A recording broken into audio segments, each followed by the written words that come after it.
Hola y bienvenidos a la clase de español. My name is Mr. Lesnick. I am your child's Spanish teacher, and I just want to give a quick hello before we dive deeper into the material for our class and more information about that. So I'll give you a quick tour of our classroom. The first thing you're going to see are these flags behind me, these flags of the Spanish-speaking countries. If you watch my weekly videos that I put out, you might know the answer to how many countries there are in the world that speak Spanish. If not, you can ask your child, they should know the answer. Over here I have a new board which focuses on nuestros héroes, our heroes. So there's a bunch of different Hispanic folk who have contributed or influenced the world in some way. There's only 12 right now, but I try to get a diverse array of countries and areas. So for example, we have a scientist, we have a politician, we have an athlete, we have an artist, we have a musical artist, we have an author, kind of all over. So we're trying to get as many different kind of experiences that there are. Over here, I have my question words. I'm always over here saying, oh, cuando, trying to give visual representations to these words. ¿Quién? ¿Qué? ¿Por qué? ¿Qué significa? ¿Por qué? All of these so that our students can learn just a little bit better. This is one of my favorite posters. Let me zoom in for you. It says, comete errores, así es como aprendes. So make mistakes, that's how you learn. And then on back, we have our calendar. We're doing our calendar every day, and I'm just getting used to speaking Spanish. Up above my board, I have some common phrases or important things to say. My students also seem to like the LED lights. I think it adds some fun to the classroom. Over here, I always love bringing in authentic uses of the language. So these are actually some COVID posters from the CDC that are published in Spanish. We don't necessarily work with them, but I think having them around our room is really important. Then I also, not gonna lie, I splurged a little this summer and bought a bunch of these books from Little Libros. And so these are all sorts of cities, all different places in the Spanish-speaking world. So we have Panama City, Bogota, Havana, Lima, San Juan, Oaxaca, Antigua, and San Salvador. So we haven't really used these in our class yet, but you can see it's kind of just a quick glimpse and an introduction to the different places or different cities that speak Spanish. If I go back up, you'll see our plástico picado, which is another decoration. Our plástico picado, which is a traditional decoration that's often made with paper, not plastic, but in a classroom, plastic just tends to last a little longer. Here are our flags. I'm definitely working on getting some more flags. We have Spain, we have Honduras. I have been to Honduras 5 times, and we have Puerto Rico. I will definitely add some more soon, but that is coming in time. This is one of my favorite walls as well. This is kind of a collection of different things in Spanish that people have around their homes or their communities. This is, I don't know if you remember the Taco Bell commercial, but this is Yo Quiero Taco Bell. So it is a dog that oops, no, not fall, don't fall. It is a dog that a student brought in last year. This is a Betty Crocker recipe where the right side is in Spanish. We have a can of beans. This is the map from Magic Kingdom. Actually, Miss Nolan brought this in, so if you're watching, thank you for that. Muchas gracias. And over here, this is an event actually from Mr. Owen. So shout out to Mr. Owen. I will also ask your child if they have anything, or of course, if you have anything you want to contribute to this wall. We definitely have some more space we can add, and I'm always looking to expand. Then if we go over here, this is my desk, and this is Miss Littman's desk. I share my room with Miss Littman, Senora Littman, and I'll show you this. There's a lot going on back here, but I really love books. I really love that authentic use, and I am a seawolf. Yo soy un seawolf, so I always try to represent that as well. So I have some books here also from Little Libros, but these are focused on people. So Dolores, Pelé, Selena, Zapata, Ellen, Walter, and Evita, and some other books as well. Those, unfortunately, are older than me, but these we will use a lot more in our class. So I believe that is it I have to show you for my class. I want to always provide as much visual as possible, as much visual support, as much cultural immersion as possible. So let's go into some more information about our class. Alrighty, so let's dive into this. I know you have a lot of these to watch, so I'm going to try and keep it as brief as possible, but I do want to share a good amount of information with you. Pues bienvenidos al Español 8. This is our mastery level course. I'll explain a little bit more about that in a bit. Just a quick intro to me as well. Hello, my name is Ian. Please call me Ian. I graduated from Stony Brook University in May 2020 with my master's in teaching Spanish. I also have a bachelor's in Hispanic languages and literature, as well as linguistics. And I'm currently completing a second master's course in trauma-informed education. Obviously, the pandemic has caused a lot of trauma in a lot of our lives in a lot of different ways, and working to understand and support students through the trauma that they may be experiencing is super important. Making sure that our learning is actually effective and that student needs are being met is really important to me. So I always like to share with my students that I not only was a student, but still am a student through the pandemic. I'm always trying to be as flexible as possible.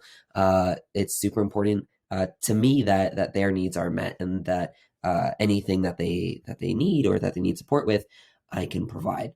So let's dive into this. I'm trying to think if there's anything else I want to say, but it'll just come along. Most important, this is just the important information that I shared with my students at the first day of class. This is a Spanish class in Spanish, right? I say, how did you learn your first language? How did you learn English? How did you learn Farsi? How did you learn Korean?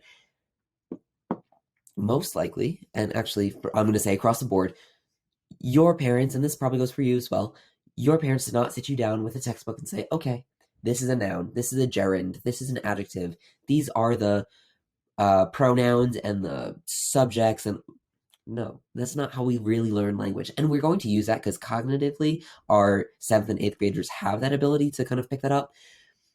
But mostly they're going to be hearing me speak in Spanish. They're going to hear others. They're going to hear songs. They're going to read in Spanish, and they're going to speak in Spanish as well. And I would say they have two jobs. Obviously, we're here to improve our language abilities, our language skills, our communication skills, all of that. And in order to do that, I ask them this biggest thing is to try. As long as they are trying, I'm going to work with them. I'm always going to work with them 100%. If I see them trying, I know that they're putting in the effort, that they're studying, that they're trying extra practice, that they're raising their hand in class, even when they're making mistakes, I'm always going to say, I love to see that growth. I love to see that effort. I love that you took that linguistic risk, or you know that rule and you said this, and I just want to see them try. That makes me so happy. This is a place for them to grow and develop. Like the poster earlier, make mistakes. That's how we learn, right? My job is to make this a safe place where they can take risks, where they can fall, where they can get back up, where they can grow, and they can fall again and grow again and just keep growing endlessly. And I'm going to keep learning from them as well. I continuously learn from my students, and I hope that they do the same from me. I'm not going to get too much into this, but students basically are going to interpret the language. They're going to hear, they're going to read the language. They're going to have interpersonal communication. They're going to talk with partners. They're going to talk with me, and presentational language. They're going to present to the class. They're going to present to me. Here are some topics that we're going to go over in this course. So they're going to talk about family, restaurants. They're going to talk about the past tense, all of those things down the line. Here's our grade breakdown: 40% tests and projects, 30% quizzes, 20% participation, 10% homework. Participation, I asked all of my students, what does this look like in a Spanish classroom? For me, raising your hand, asking questions, answering questions, sharing. We do a lot of choral repetition. So if I say, okay, like, repite, and I say whatever we're saying, repeat after me. Obviously, I know that presentational, when, a lot of students may get nervous raising their hand and saying something to the whole class. So that also looks like working with your partners, looks like completing your work, all of those things. I do have extra help Tuesday morning, 7 to 7:45, and Thursday afternoon, 2:45 to 3:30. Students never have to stay the whole time. They should bring any questions if they have any. Otherwise, I can always provide extra support. I can also provide as needed. So if students have any conflicts with those times, please do let me know. And something I want to talk about too is grade makeups.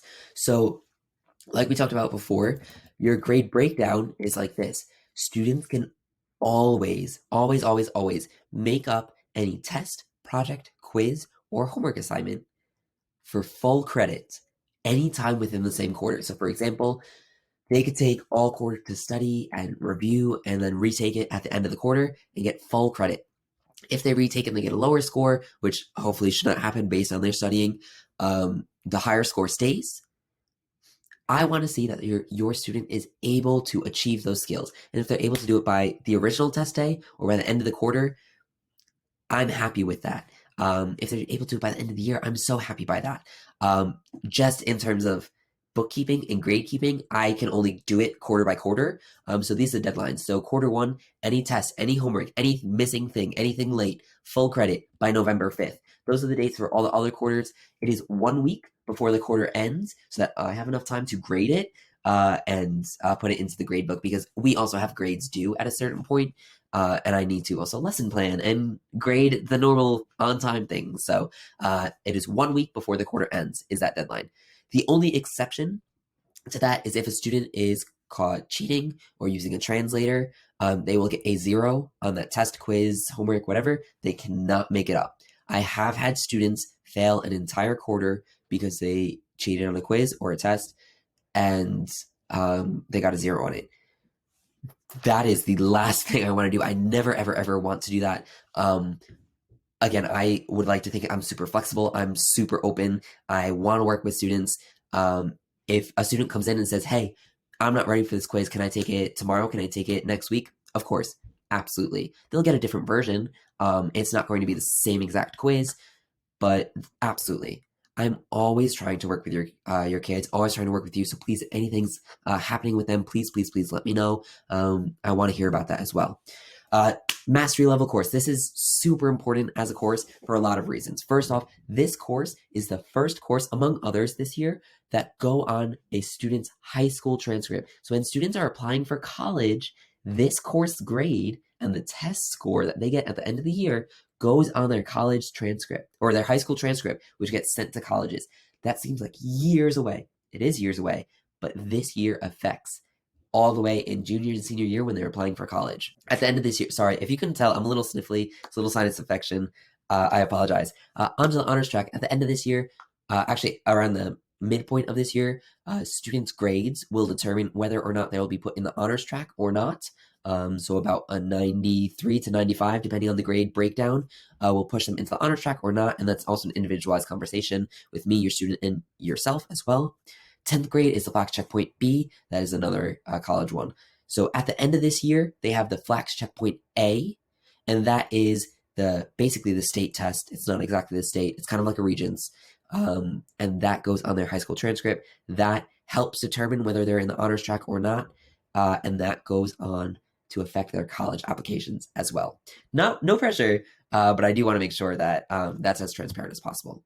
This is my email. Please, please, please contact me any way that works for you. Actually, I have this form I'm going to send out. I don't know how I'm going to send it out. It's probably with this page somewhere. I'm just going to ask.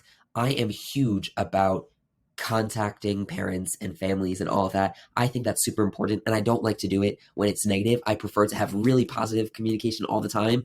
Once in a while, I have to make a negative phone call. I don't love it, but such is life. And it's never a judgment on your child. It's just, hey, this happened, want to make you aware, and we'll work through it and work past it as well. So continued communication between your family and my classroom is a huge support in your child's learning. Also huge support for me. Again, I prefer positive contacts home, but I'm always going to make sure to stay connected with updates on our curriculum. So like tests coming up, or if I notice that a student maybe is missing some assignments, I'm always going to try and catch up, right? If you don't mind, I would love for you to fill out this form because it's going to help me stay in contact with you. So if you're watching this alone, or if you're watching with your partner, anything like that, please feel free to fill this out. Your names, your child or children's name. I have some twins. I have some siblings. That's totally okay. You could put both together.